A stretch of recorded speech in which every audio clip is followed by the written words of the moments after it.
안녕하세요. 미소쌤과 요양정복의 미소쌤입니다. 오늘 공부해볼 내용은 노화에 따른 변화와 주요 질환 중에 네 번째인 근골격계에 대해서 한번 알아볼게요. 근골격계도 나이가 들어감에 따라서 여러 가지 특징을 보입니다. 동그라미 1번부터 한번 보고 넘어갈게요. 나이 든 어르신들 보시면 키가 어떻게 될까요? 이런 말씀 많이 하시죠. 아유, 난 나이 들어서 키가 줄었어. 이런 말씀 많이 하시잖아요. 맞아요, 선생님. 나이가 들어갈수록 추간판이라는 게 오그라들어서 키가 줄어듭니다. 또한 나이가 들어감에 따라서 어깨는 좁아지고요. 골반은 커지게 됩니다. 동그라미 3번 보시면 팔다리의 지방은 감소하고요. 엉덩이와 허리의 지방은 증가하게 됩니다. 그래서 한번 쉽게 생각하시면 항아리 체형이 된다고 생각을 해주시면 돼요. 어깨는 좁아지고 골반은 커지고 그리고 팔다리는 가늘어지고 이 엉덩이와 허리의 지방은 증가되게 됩니다. 4번 보시면 나이가 들어갈수록 관절 운동이 제한돼요. 젊었을 때는 막 다리 찢기도 하고 팔도 많이 벌리고 했다면 나이가 들어갈수록 관절이 약해지기 때문에 팔도 잘 못 벌리고 다리도 잘 못 찢게 됩니다. 5번 볼게요. 근긴장도와 근육량이 나오는데요. 나이가 들어갈수록 근긴장도도 저하되고요. 근육량도 저하되게 됩니다. 자, 나이가 들어갈수록 근육이 빠져버려요. 그리고 근긴장도가 뭐냐면 우리 젊으신 분들은 막 뛰다가 위험한 물건을 발견했어요. 그러면 슉 하고 피할 수 있는데 나이가 들어갈수록 이러한 긴장도가 떨어지기 때문에 위험한 물건이 있어도 머릿속으로는 피해야지 하는데 몸이 따라가지를 못해서 그냥 부딪혀버립니다. 이러한 근긴장도도 떨어지고 근육량도 떨어지게 됩니다. 그러면 우리 근골격계는 총 3가지 질환에 대해서 배워볼 거예요. 첫 번째로는 퇴행성 관절염, 두 번째로는 골다공증, 세 번째로는 고관절, 골절 요 3가지에 대해서 한번 공부해 볼게요. 첫 번째로 배워볼 질환은 퇴행성 관절염이에요, 선생님. 우리 관절을 잠깐만 보고 넘어갈게요. 우리 관절과 관절, 뼈와 뼈 사이에는 뼈와 뼈 사이가 붙으면 아프니까 보호해주는 게 있어요. 요것을 바로 연골이라고 합니다. 우리 치킨 드실 때 하얗게 오도독 씹히는 거 있잖아요, 선생님. 그거를 뼈와 뼈 사이를 보호해주는 연골이고요. 이 퇴행성 관절염은 이 연골이 닳고 닳아서 없어진 상태입니다. 연골이 닳았다 나오면 바로 퇴행성 관절염으로 가시면 돼요. 쉽게 생각하시면 퇴행성 관절염, 연골 닳았다 생각하시면 되시고요. 그러면 퇴행성 관절염이 있을 때는 어떠한 증상이 있을까요? 연골이 닳고 닳았기 때문에 이제는 뼈와 뼈끼리 부딪혀요. 따라서 관절 부위에 통증이 있고요. 변형도 올 수가 있고요. 운동도 잘 못하게 되게 됩니다. 특히나 아침에 관절이 뻣뻣해지는 경직 현상이 있는데요, 선생님. 요거는 30분 이내에 풀어지게 됩니다. 또한 운동할 때는 통증이 어떻게 될까요? 뼈와 뼈끼리 부딪히고 있으니까 막 움직이면 통증이 심해지겠죠. 그리고 가만히 있으면 통증이 호전되겠죠. 아프지 않겠죠. 이러한 특징을 지니게 됩니다. 그럼 어떻게 치료하고 예방해야 될까요? 너무 체중이 많이 나가버리면 무릎이나 이런 관절에 부담을 주기 때문에 체중은 조절을 해주시고요. 관절에 부담을 주지 않는 운동을 해주셔야 돼요. 이 운동은 3가지 있습니다, 선생님. 바로 수영, 걷기, 체조가 바로 퇴행성 관절염에 좋은 운동이에요. 보시면 다 너무 무리하게 움직이지 않는 운동들이죠. 수영, 걷기, 체조가 퇴행성 관절염 운동 3가지였습니다. 두 번째로 알아볼 질환은 골다공증이에요, 선생님. 골다공증이 무엇이냐면 골다공증은 뼈세포가 상실되고 없어져서 골밀도가 낮아서 골절이 발생하기 쉬운 상태예요. 한번 정상인의 뼈를 볼게요. 요게 바로 정상인의 뼈고요. 옆에 보시면 요것이 바로 골다공증 대상자의 뼈입니다. 볼게요. 구멍이 숭숭숭 있고 마치 스펀지 같지 않나요, 선생님? 한번 툭 하면 그냥 부러질 것 같이 약해져 있는, 밀도가 약해져 있는 상태예요, 선생님. 왜 이러한 골다공증이 많이 발생할까요? 원인 보시면 여성분들 특히 폐경으로 여성 호르몬 결핍이 돼서 골다공증이 많이 발생하고요. 체중이 너무 적게 나가거나 칼슘. 섭취가 부족해서 골다공증이 발생할 수가 있습니다. 또한 담배 피시는 분들, 그리고 음주하시는 분들, 그리고 카페인 많이 섭취하시는 분들에게도 골다공증이 많이 생길 수가 있어요. 증상을 한번 볼게요. 골다공증 대상자에게 골절이 잘 발생하는 부위가 있습니다. 어느 부위가 있을까요? 척추 있고요. 손목 있고요. 퇴퇴골 있어요. 따라서 증상으로는 허리 통증이 있을 수가 있고요. 잦은 골절이 일어납니다. 아까 사진 보셨죠? 구멍이 숭숭 뚫려 있기 때문에 그냥 조그마한 충격에도 부러져 버리고요. 등이나 허리가 굽게 됩니다. 치료 및 예방으로 가볼게요. 골다공증 있을 때 아까 칼슘 섭취가 부족해서 골다공증 많이 생긴다고 했었죠. 따라서 칼슘 충분히 드셔주시는 게 좋고요. 적당한 체중을 유지해주는 게 좋아요. 너무 적어도 안 되고요. 많아도 안 돼요. 또한 칼슘과 짝꿍, 비타민 D를 섭취를 해주셔야 됩니다. 특히나 햇빛 같은 거 쬐면 비타민 D 섭취에 도움이 된다고 하니까 햇빛을 쬐주시는 것도 좋고요. 또한 근육과 뼈에 힘을 주는 우리 체중 부하 운동을 해주시는 게 좋아요. 체중 부하 운동에는 걷기가 있고요.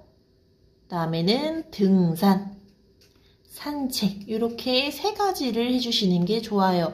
아까 퇴행성 관절염이 있었을 때는 걷기, 수영, 체조가 있었죠. 그것보다는 조금 더 체중을 실어야 돼요. 걷기, 등산, 산책 요 세 가지를 해주시면 됩니다.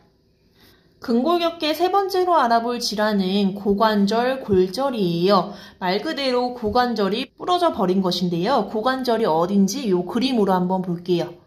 여기가 바로 고관절이고요. 왜 그러면 특히나 고관절이 많이 부러질까요? 원인으로 한번 볼게요. 넘어져서 고관절 골절이 많이 생깁니다. 그런데 뭐 때문에 많이 발생하냐? 바로 아까 배운 골다공증이에요. 뼈가 약해져 있는 상태에서 넘어졌기 때문에 고관절 골절이 많이 발생하고요. 또한 체중이 적게 나가요. 저체중이신 분들 아니면 시력장애, 눈이 안 보여서 가다가 넘어지면 고관절이 그냥 뚝 하고 부러져 버리는 거예요. 그러면 증상 한번 알아볼게요. 증상으로 보시면 아까 고관절이 팬티 라인 있는 쪽이기 때문에 서해부 많이 통증이 발생하고요. 또한 대퇴부도 통증이 많이 발생합니다. 대퇴부는 허벅지 있는 쪽이에요. 또한 부러졌기 때문에 이동이 안 돼요. 그리고 뚝 하고 뼈가 부러지는 소리까지 발생할 수 있습니다. 치료 및 예방으로는 선생님 부러졌기 때문에 부러지지 않도록 낙상, 넘어지지 않도록 낙상 예방을 해주시는 게 치료 및 예방입니다. 이렇게 근골격계 질환 세 가지, 퇴행성 관절염, 골다공증, 고관절 골절에 대해서 배워봤습니다. 다섯 번째인 비뇨 생식기계에 대해서 한번 알아볼게요. 남성과 여성 모두 비뇨기계와 생식기계는 아주 가까이에 있죠. 특히 남성분들 같은 경우에는 생식과 배설 기능을 동시에 하고요. 여성은 생식기관과 배설 기관이 완전히 분리되어 있어요. 그러면 여성 노인, 남성 노인 각각 나이가 들어감에 따라서 어떠한 특징을 보이는지 한번 공부해 볼게요. 여성 노인부터 한번 살펴볼게요, 선생님. 여성 노인분들 같은 경우에는 나이가 들어감에 따라서 여성 호르몬, 에스트로겐이라고 합니다. 이러한 여성 호르몬이 감소가 돼요. 폐경이 되면 현저히 감소가 되죠. 또한 질의 수축이나 분비물 저하로 인해 질염이 잘 발생되고요. 방광 기능이 좀 떨어져요, 선생님. 그래서 빈뇨증, 빈뇨는 소변을 자주 보는 거예요. 또한 요실금, 조금 이따 배울 건데요. 자신도 모르게 소변이 나오는 거고요. 또한 야뇨증, 밤에 소변을 보는 증상입니다. 이러한 방광, 소변을 담는 주머니죠. 방광 기능의 저하로 빈뇨, 요실금, 야뇨증이 많이 생기고요. 두 번째로는 남성 노인 한번 살펴볼게요. 남성 노인의 경우에도 남성 호르몬, 테스토스테론이라고 합니다. 이러한 호르몬이 또한 감소가 되고요. 대부분의 남성 노인이 경험하는 질환이 있어요. 이것도 한번 배워볼 건데요. 바로 전립선 비대증입니다. 전립선은 남성에게만 있는 기관이에요. 이러한 전립선이 커지는 전립선 비대증을 경험을 하게 됩니다. 그리고 한 가지 더 볼게요, 선생님. 남성 노인분들 같은 경우에는 방광, 아까 소변을 담는 주머니라고 했죠. 방광 근력이 어떻게 될까요? 바로 저하됩니다. 그래서 소변을 볼 때 방광이 완전 비워지지가 않고요. 소변 줄기가 어떻게 될까요? 가늘어지게 됩니다. 이게 바로 남성 노인의 특징이에요. 비뇨기계에서 첫 번째로 알아볼 질환은 바로 요실금입니다. 요실금은 자신의 의지와 상관없이 소변이 그냥 밖으로 흘러나오는 증상이에요. 그러면 요실금이 왜 생기는지 한번 볼게요. 보시면 어떤 근육이 약화되어 생긴대요. 어떤 근육이냐면 바로 골반 근육입니다. 그림 한번 볼게요. 요것이 바로 골반 근육이고요. 나이가 들어감에 따라서 골반 근육이 잘 작동하지 않아요. 따라서 딱 소변 나오는 요도를 잡아줘야 되는데 요것을 못 잡아주기 때문에 소변이 자신도 모르게 흘러나오게 되고요. 또한 두 번째로는 방광이죠. 소변 담는 주머니예요. 방광의 저장 능력이 감소되어 가지고 요실금이 많이 발생합니다. 요실금의 증상을 한번 봐볼게요. 요실금은 세 가지 요실금으로 구분이 됩니다. 첫 번째 볼게요. 기침이나 웃음, 재채기, 줄넘기 등 우리 복부에 압력이 증가되어 소변이 나온대요. 어떤 분들은 막 웃다가 소변이 찔끔 나오시는 분들도 계실 거예요. 선생님, 이거는 다 복부에 압력이 증가돼서 나오는 거기 때문에 요 요실금은 바로 복압성 요실금이라고 불립니다. 복부에 압력이 증가됐다. 기침 한번 해볼게요. 할 때 배에 힘 들어가죠. 웃음, 재채기, 줄넘기 다 배에 힘이 들어가기 때문에 복압성 요실금이 발생을 할 수가 있고요. 두 번째는 소변을 보고 싶다고 느끼자마자 소변이 바로 배출되는 것이에요. 어떤 분들은 슈퍼에서 장을 봤어요. 장을 본 다음에 집에 들어가기 전에 번호키를 누르면서 생각을 하는 거예요. 번호키 누르자마자 빨리 화장실 가서 소변 봐야지 생각을 하자마자 그냥 문 앞에서 소변이 나오는 거예요. 요것은 뭐라고 하냐? 바로 절박성 요실금이라고 합니다. 세 번째로는 소변이 가득 찬 방광에서 조금씩 넘쳐 흘러나오는 것이에요. 요거는 너무 많이 소변이 찼기 때문에 역류됩니다. 역류성 요실금이라고 합니다. 요실금에서는 요 세 가지 증상이 있고요. 요거를 각각 구분을 해주실 수 있는 게 좋아요. 그러면 요실금이 있을 때 치료와 예방은 어떻게 해야 될까요? 아까 골반 근육이 약화되어 요실금이 생긴다고 했었죠. 따라서 골반 근육을 강화시키는 운동을 해주셔야 됩니다. 또한 요실금, 자신도 모르게 소변이 나온다고 해가지고 나 물 안 마실래 하시는 분이 있는데 안 돼요, 선생님. 충분한 수분은 섭취를 해주셔야 됩니다. 물은 충분히 섭취를 해주셔가지고 방광 기능을 유지를 해주셔야 되고요. 또한 변비를 예방해 주시고 체중도 조절을 해 주셔야 됩니다. 두 번째로 알아볼 질환은 전립선 비대증이에요. 아까도 설명드렸듯이 전립선은 남성에게만 있는 기관으로 방광 바로 아래 이렇게 위치를 하여 요도를 감싸고 있습니다. 전립선 비대증은 말 그대로 전립선이 커져가지고 소변이 나오는 길목, 요도를 압박하고 있는 것이에요. 그러면 왜 이러한 전립선 비대증이 생기는지 한번 볼게요.